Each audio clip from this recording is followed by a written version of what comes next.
خواجہ غریب نواز کا نام سنتے ہیں مچل جاتے ہیں، شاہ عالم کا نام سنتے ہیں وجدانی کیفیت تاری ہو جاتی ہے، بزرگوں کا نام سنتے ہیں محبت سے باتیں کھل جاتی ہے۔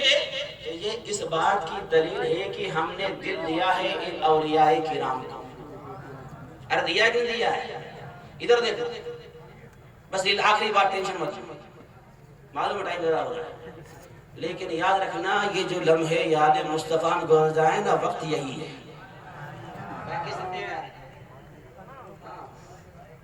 یہی وقت ہے اور یہی کام کی چیزیں ہیں جو یاد مصطفیٰ میں گزر جائے۔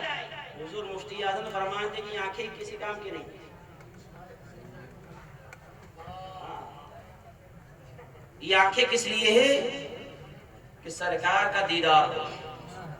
شاعر کہتا ہے ان آنکھوں کا ورنہ کوئی مصرف ہی نہیں ہے، سرکار تمہارا رخ زیبا نظر آئے۔ حضور مفتی اعظم فرماتے ہیں انہیں نہ دیکھا تو کس کام کی ہے یہ آنکھیں، دیکھنے کی ہے ساری بہار آنکھوں۔ یاد رکھنا میرے آقا فرماتے ہیں جو جس سے محبت کرے گا اس کا حشر قیامت میں اسی کے ساتھ ہوگا،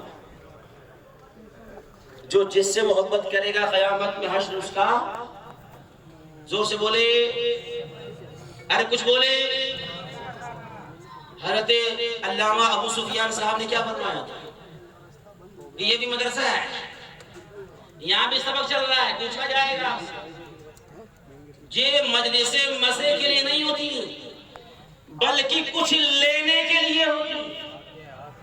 جو سبق ہم بھولا بیٹھے ہوتے ہیں ان اسباب کو یاد کیا جاتا ہے نا، تو بھولے ہوئے سبق کو دہرانے کے لیے مجلس ہوتی ہے۔ یہ کوئی انٹرٹینمنٹ کے لیے نہیں، یہ مزے کے لیے نہیں ہے میرے پیارے۔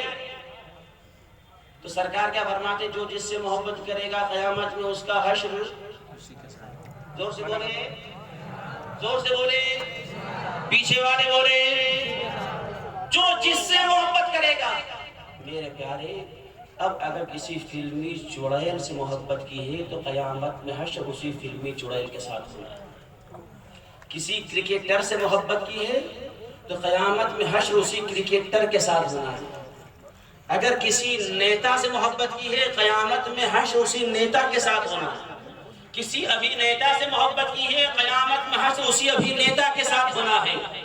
لیکن اگر محبت کی ہے حضرت معروف کرخی سے، اگر محبت کی ہے حضرت امام علی رضا سے، اگر محبت کی ہے حضرت سری سختی سے، اگر محبت کی ہے حضرت جنید بغدادی سے، اگر محبت کی ہے حضرت شیخ عبد القادر جیلانی سے، اگر محبت کی ہے حضرت گنج بخش دادا علی ہجویری سے، اگر محبت کی ہے حضرت خواجہ اعظم سے، اگر محبت کی ہے مخدوم سمنا سے، اگر محبت کی ہے امام ربانی سے، اگر محبت کی ہے حضرت سید سالار مسعود غازی سے، اگر محبت کی ہے شاہ عالم سے، اگر محبت کی ہے حضرت قطب عالم سے، اگر محبت کی ہے امام احمد رضا سے، تو یقیناً ہمیں امید ہے کہ ہمارا حشر قیامت میں کسی دنیا دار کے ساتھ نہیں بلکہ ان اولیاء کرام کے ساتھ ہوگا۔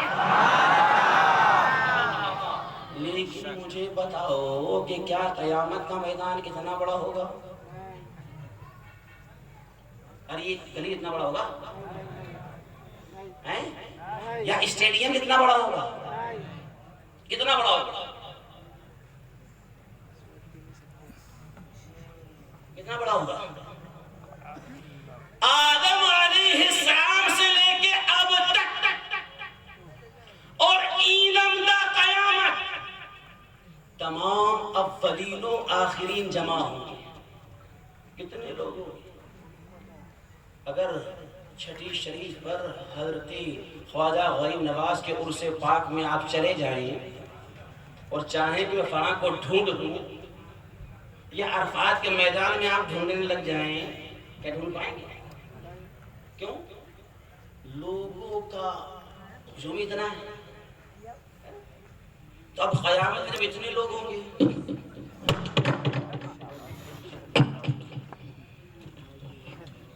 اتنے لوگ ہوں گے تو پھر یہ اولیاء کرام کہاں ہوں گے؟ قربان جاؤں میرے آقا کے اوپر، میرے آقا نے وہ پتہ بھی دے دیا، فرمایا اولیائی تحت الردائی، میرے اولیاء میری چادر رحمت کے نیچے ہوں گے، جہاں میرے آقا ہوں گے وہیں یہ اولیاء کرام ہوں گے۔ میرے پیارے، تو ضرورت اس بات کی ہے کہ ان چیزوں سے اپنے آپ کو بچائیں، اپنی اولادوں کو ان سوشل میڈیا سے دور رکھیں، کہ یہی جو ہے سب سے بڑی خرابی کی وجہ ہے اور وقت وہ ضائع کرنے والی چیزیں ہیں۔ میرے پیارے، اپنے اولادوں کو پابند بنائیں روزانہ سیرت مصطفیٰ پڑھنے کا، اپنے گھر کے اندر یہ ماحول پیدا کریں کہ آخر رات میں سونے سے پہلے 10 منٹ کے لیے آپ سارے گھر والوں کو اکٹھا کریں اور مجلس درود سجائیں۔ کیا کریں؟ ابھی درود پاک کی فضیلت آپ نے حضرت علامہ ابو سفیان صاحب سے جو ہے سنی، ایک میں بھی سنا دوں یا چھوڑ دوں مائک؟ سنا دوں آئندہ یا ابھی؟ صحیح میں ایک شخص کے اوپر 30 درہم کا قرضہ ہو گیا، ادھار لیا کسی سے کاروبار کرنے کے لیے، اور ہوا یہ کہ جس کاروبار کے لیے لیا اس کاروبار کے اندر ہو گیا گھاٹا، دھندا ہو گیا چوپٹ، وقت ہو گیا پورا۔ اس نے مطالبہ کیا، لاؤ ہیا، اس نے کہا ہے کیا جو دوں؟ کہا کہ نہیں دیکھا تو میں قاضی کے وہاں دعویٰ کروں گا، یعنی کیس کروں گا۔ اس نے قاضی کے وہاں دعویٰ کیا، قاضی نے بلایا کہ فلاں کی رقم کیوں نہیں لوٹا تھا؟ اس نے کہا کہ ہے نہیں تو دوں کیسے؟ کہا کہ 1 مہینے کی مہلت۔ کتنی؟ 1 مہینے کی، یہ تجھے لوٹانی ہے ورنہ پھر جو سزا دینی وہ میں جانوں۔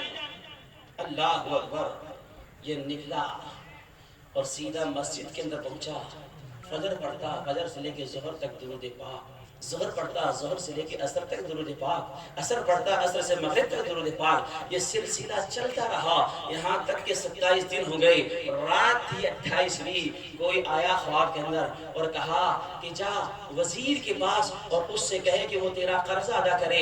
صبح ہوئی، اس نے کہا کہ وہ کیوں کر میرے اوپر یقین کرے گا، کیوں دینے لگا؟ پورا دن پھر درود پاک پڑھتے ہوئے میرے پیارے گزر گیا۔ لیکن جب وہ رات آئی، اللہ اکبر، جو ہے دو راتیں پورے مہینے کے اندر باقی رہ گئی ہیں، اب جب وہ سویا ہے تو قسمت جاگی ہے، اور اس لیے جاگی ہے کہ دونوں جہاں کا سردار تشریف لایا ہے۔ کہا کہ جا اس وزیر کے پاس اور کہنا کہ رسول اللہ نے بھیجا ہے کہ تیرا قرضہ ادا کرے۔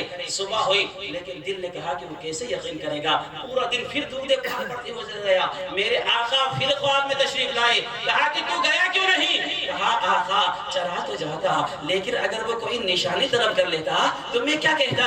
میرے آقا نے کہا اگر وہ نشانی طلب کرے تو اس سے کہنا کہ روزانہ فجر کے بعد جب تک 500 مرتبہ مجھ پر درود نہیں پڑتا ہے وہ کسی سے ملاقات بھی نہیں کرتا ہے۔ لیکن 3 دن ہو گئے، نہ جانے جو ہے 3 دن ہو گئے وہ مجھ پر درود پاک نہیں پڑھ رہا ہے۔ اللہ اکبر، اب یہ چلا ہے وزیر کے پاس پہنچا، وزیر کے درباروں نے روکا ہے، لیکن یہ جب مسجد ہوا ایک جو ہے دربار اندر پہنچا کہ ایک شخص ہے جو ملاقات متمنی ہے اور بڑی ضد کر رہا ہے، آگے بلا دو۔ وزیر نے سامنے جب بلایا ہے تو اس نے سارا معاملہ پیش کیا۔ وزیر نے فوراً 90 درہم اپنے خادم سے منگوائے، کہا کہ 90 درہم اس کو پیش کر دو، کہا کہ 30 تو قرضہ ادا کر، 30 اپنے گھر والوں کے لیے رکھ اور 30 سے واپس تو اپنا کاروبار شروع کر۔ سبحان اللہ، سبحان اللہ۔ اب جب یہ قاضی کے وہاں پہنچا، وہ مدعی بھی تھا جس نے کیس کیا تھا۔ اگر کوئی مکان بنا لے تو پھسپھساہٹ ہوتی ہے کہ مکان کا کام چل رہا ہے، چکر کیا ہے، پیسہ کہاں سے آیا؟ یہ گاڑی لے آیا، گرانڈ وٹارا لے آیا، یہ کروز لے آیا، یہ ہونڈا سٹی لے آیا، ضرور 2 نمبر کا کام کر رہا ہے۔ ہوتا ہے کہ نہیں ہوتا؟ ایمان والو، بہت گمان کرنے سے بچو کہ بہت سارے گمان گناہ ہو جاتے ہیں۔ خبردار، بدگمانی یہ حرام ہے، کسی مسلمان کی بدگمانی نہ کرے۔ تو اس نے بھی کہا قاضی صاحب اس سے پوچھو لایا کہاں سے؟ تھے نہیں، یہ لایا کہاں سے؟ قاضی نے کہا صحیح صحیح بتا دے کہاں سے لایا ہے. کہا کہ مجھ سے نہ پوچھو وزیر سے پوچھو. یہ سوال مجھ سے نہ ہو بلکہ وزیر سے کرو. اس نے خادم کو بھیجا وزیر کے پاس. تو وزیر نے کہا اگر امان چاہتا ہے تو اس کی بے ادبی نہ کرنا بلکہ اس کے ساتھ عزت سے پیش آنا کہ وہ کسی اور کا نہیں بلکہ رسول اللہ کا مہمان ہے. جب یہ سارا معاملہ قاضی نے سنا کہا کہ یہ 30 بھی رکھ تیرا قرضہ میں ادا کروں گا. تو جو کیس کرنے والا تھا اس نے کہا کہ اچھا ساری فضیلت تم ہی لوٹو گے, ساری برکتیں وزیر اٹھائے گا, ساری برکتیں قاضی اٹھائے گا؟ نہیں, میں بھی اپنا قرضہ معاف کرتا ہوں. میرے پیارے یہ نام کوئی کام بگڑنے بگڑے بھی بنا دیتا ہے. نام محمد صلی اللہ علیہ وسلم. تو اپنے جو ہے روزانہ رات کے اندر کم سے کم 10 منٹ مسجد سے درود سجائیں تاکہ آپ کے گھروں کے اندر رحمتوں برکتوں کی بارشیں ہوں. کہ یہی درود پاک ہے جو ہمارے یہاں بھی کام بناتا ہے, قبر کے اندر بھی درود پاک کام آنے والا ہے, محشر میں بھی کام آنے والا ہے میرے پیارے. اور پھر میرے آقا کے معجزات اپنے بچوں کو سنائیں. اپنا باادب بنانے کے چکر میں نہ رہیں بلکہ اپنی اولادوں کو رسول اللہ کا وفادار بنا دیں اور سرکار کا جب عاشق بنا دیں گے یقیناً پھر آپ مطمئن ہو جائیں گے. بچپن ہی سے اس کے دل کے اندر رسول اللہ کی محبت کو ڈال دو. سرکار نے یہی تو فرمایا کہ اپنے اولادوں کو اپنے نبی کی محبت سکھاؤ, ہے نا, میری اہل بیت کی محبت سکھاؤ. اور تیسرا کیا سکھاؤ؟ قرآن. کیا سکھاؤ؟ قرآن. میرے پیارے یہ وہ عظیم کتاب ہے. اب اس کی فضل پر جائیں تو پھر معاملہ لمبا ہو جائے گا میرے پیارے. تو ان 3 چیزوں کے اوپر عمل کریں اور بچپن ہی سے یہ معاملہ رکھیں کہ اپنی اولادوں کو سرکار کے معجزات سنائیں, سرکار کی باتیں سنائیں, اولیاء کرام کی باتیں سنائیں, اولیاء کرام کی زندگی کے حالات سنائیں اور انہیں قرآن سکھائیں. تو انشاءاللہ پھر ہمارا ایمان کہیں نہیں جانے والا ہے. ہماری بچیاں بھی پھر جان لیں گی کہ ہماری عافیت اسی دین اسلام کے اندر ہے. یہی عزت اسلام ہے. ارے آپ تو بول رہے ہیں. اللہ رب العزت ہماری میری اس حاضری کو اپنی بارگاہ کے اندر قبول فرمائے. میں نے سننے کی غلطی ہوئی ہو اللہ رب العزت معاف فرمائے. استغفر اللہ رب من کل ذنب و اتوب الیہ. لا الہ الا اللہ.